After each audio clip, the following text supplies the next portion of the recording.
Assalamualaikum warahmatullahi wabarakatuh. Bismillah, alhamdulillah, la haula wa la quwata illa billah. Anak-anakku sekalian, hari ini Ustadz Solihin akan menjelaskan satu materi yang sangat penting. Namanya adalah mandi junub atau yang disebut juga mandi wajib, atau juga ada yang menyebutnya mandi besar, atau juga ada yang menyebutnya mandi jinabat. Anak-anakku sekalian, mandi besar ini atau mandi junub ini adalah merupakan perintah Allah Subhanahu wa taala sebagaimana diterangkan oleh Allah di dalam surat Al-Maidah ayat 6 yang berbunyi a'udzubillahi minasyaitonirrajim, bismillahirrahmanirrahim, wa in kuntum junuban fattahharu, yang artinya, dan apabila kamu dalam keadaan junub maka hendaklah bersihkanlah dirimu. Nah, anak-anakku sekalian, mandi besar ini atau mandi junub ini ada beberapa sebab mengapa kita diwajibkan untuk mandi besar atau mandi junub ini. Yang pertama adalah mandi junub ini disebabkan karena kita mengeluarkan air mani. Nanti ya, terutama anak-anak yang laki-laki ya, yang sudah dewasa akan mengalami mimpi basah, nanti akan mengeluarkan mani.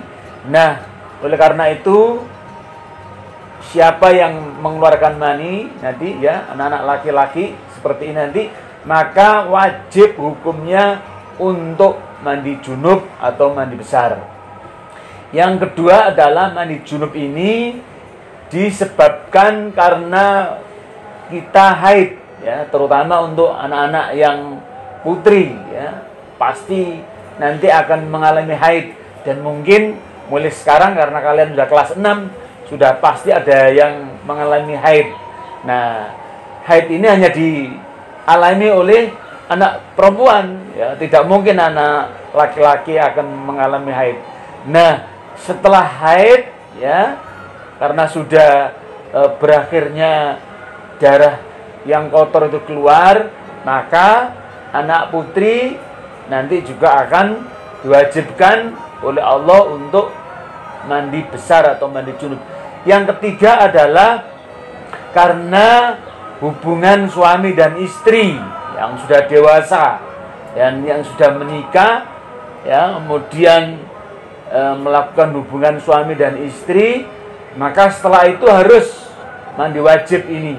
Kemudian yang keempat adalah disebabkan karena nifas, yaitu seseorang yang setelah melahirkan ya, setelah melahirkan kemudian sudah berhenti, nanti akan keluar namanya darah ya, kemudian setelah bersih suci maka harus melakukan mandi besar atau mandi junub ini. Nah, anak-anakku sekalian, ada 7 cara atau ada 7 tahapan bagaimana kita melakukan mandi junub atau mandi besar ini. Cara yang pertama adalah dengan niat karena Allah, dan niat yang ikhlas karena Allah Subhanahu wa taala, dengan disertai mengucapkan basmalah dalam hati ya, karena niat itu adalah pekerjaan hati. Oleh karena itu, lakukan segala sesuatu niat karena Allah, karena mandi besar ini, mandi wajib ini adalah perintah dari Allah Subhanahu wa taala.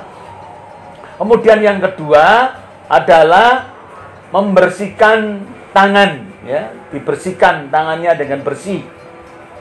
Kedua tangannya, kedua telapak tangannya dibersihkan dengan menggunakan sabun ya, dibersihkan yang sebersih-bersihnya, kemudian dibilas, kemudian Setelah itu selesai. Ini cara yang kedua. Kemudian cara yang ketiga adalah membersihkan kemaluan dari kotoran-kotoran. Ya, barangkali ada sisa darahnya atau sisa kotoran maninya, maka dibersihkan. Ya, bersihkanlah dengan menggunakan wangi-wangian. Ya, bisa menggunakan sabun supaya bersih, betul-betul bersih, sehingga kemaluan kita sudah tidak ada najisnya, ya, sudah tidak ada kotorannya. Karena salah satu tujuan untuk mandi junub ini adalah untuk menghilangkan hadas besar, ya, hadas besar. Oleh karena itu kotoran-kotoran yang ada, ya, dalam tubuh kita tadi, terutama adalah di kelamin kita, dibersihkan supaya sebersih-bersihnya. Kemudian yang keempat adalah dengan berwudu. Lakukan seperti berwudu, sebagaimana kalian berwudu, ya, dengan sempurna, ya. Diawali dengan membersihkan tangan, kemudian berkumur dan menghirup sebagian air, kemudian membuang sampai 3 kali, kemudian membasuh muka, ya, kemudian membasuh kedua tangan kita, ya, dari kanan kemudian kiri, kemudian membasuh kepala, kemudian sampai ke belakang dan membasuh telinga, kemudian membasuh kaki kita, ya, mulai dari kanan kemudian dilanjutkan dengan kaki kiri. Nah, inilah cara yang keempat. Kemudian cara yang kelima adalah membasuh kepala. Dimulai dari, ya, dari kepala yang kanan dulu, ya, dibasuh kanan dulu sebanyak 3 kali, ya, dibasuh 3 kali dari yang kanan. Kemudian, ya, setelah itu, ya, cara yang, ya, keenam adalah membasuh seluruh tubuh kita, ya, membasahi mulai dari rambut kita, seluruh tubuh kita, ya. Usahakan dengan menggunakan wangi-wangian, karena supaya kelihatan bersih, jadi menggunakan sampo. Nah, membersihkan tubuh ini, ya, dari seperti kita mandi, ya, mandi selayaknya mandi, jadi mengguyur seluruh tubuh, harus kena air mulai dari ujung rambut sampai ujung kaki.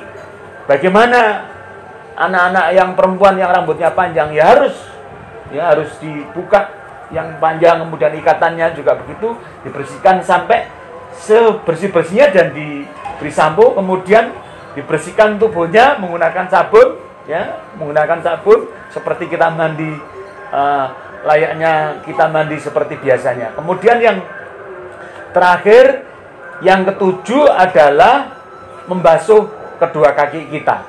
Jadi kaki dibasuh, ya, di sela-sela jarinya dibersihkan, ya, sebersih-bersihnya, kemudian, ya, diganti kaki yang sebelah kiri yang sebersih-bersihnya, dan setelah itu sudah. Jadi 7 tahapan ini, ya, cara mandi wajib sebagaimana yang diajarkan oleh Rasulullah SAW. Sehingga dengan itu insya Allah kita sudah dalam keadaan suci, dalam keadaan bersih, dan sudah terhindar dari hadas besar yang disebabkan oleh 4 hal tadi itu.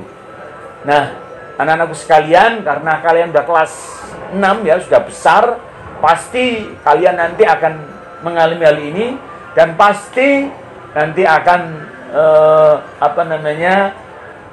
melakukan hal seperti ini. Oleh karena itu, tata cara ini harus kita perhatikan dan harus dipraktekkan, nah, di rumah masing-masing, terutama yang perempuan yang sudah pernah haid, ya, pasti akan mengalami hal seperti ini, sehingga ini sesuatu yang sangat penting, ya, apalagi di dalam bulan puasa ini, walaupun kalian tidak bisa melaksanakan Darul Arkom di sekolah, insya Allah di rumah saja dengan memperhatikan video ini yang dibuat oleh para ustadz dan ustadzah sekalian, insya Allah kalian akan tetap mendapatkan pelajaran yang sebaik-baiknya. Demikian anak-anak sekalian yang bisa Ustadz Solikin sampaikan. Ya, mudah-mudahan dengan cara yang singkat ini kalian bisa mempraktekkan di rumah masing-masing dengan sebaik-baiknya. Mohon maaf apabila ada sesuatu yang kurang berkenan. Billahi fi sabilil haq fastabil khairat. Wassalamualaikum warahmatullahi wabarakatuh.